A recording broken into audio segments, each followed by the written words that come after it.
నేటి వార్తల్లోని ముఖ్యాంశాలు.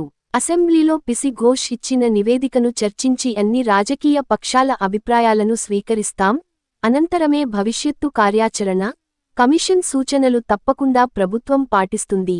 ముఖ్యమంత్రి రేవంత్ రెడ్డి.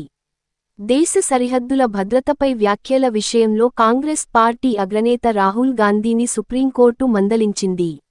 నిజమైన భారతీయులు అలాంటి మాటలు అనరు అని ధర్మాసనం పేర్కొంది.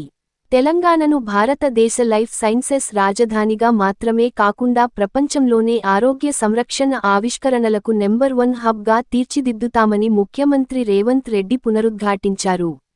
గ్రామ పాలన అధికారుల జిపిఓ-కు ఈ నెల 15న నియామక పత్రాలు అందజేసేందుకు ప్రభుత్వం కసరత్తు చేస్తోంది.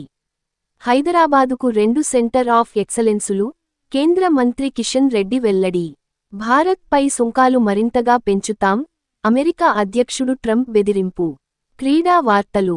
ఉత్కంఠ పోరులో భారత్ విజయం, ఇంగ్లాండ్తో టెస్ట్ సిరీస్ 2-2తో సమం. నేటి సూక్తి. మీ కలకి గడువు తేదీ పెట్టినప్పుడే అది లక్ష్యంగా మారుతుంది.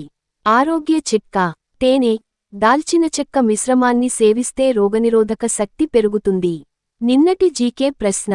డార్జిలింగ్ హైడ్రోపవర్ ప్రాజెక్ట్ ఏ 2 దేశాల మధ్య ఉన్నటువంటిది? జవాబు ఇండియా, భూటాన్. నేటి జీకే.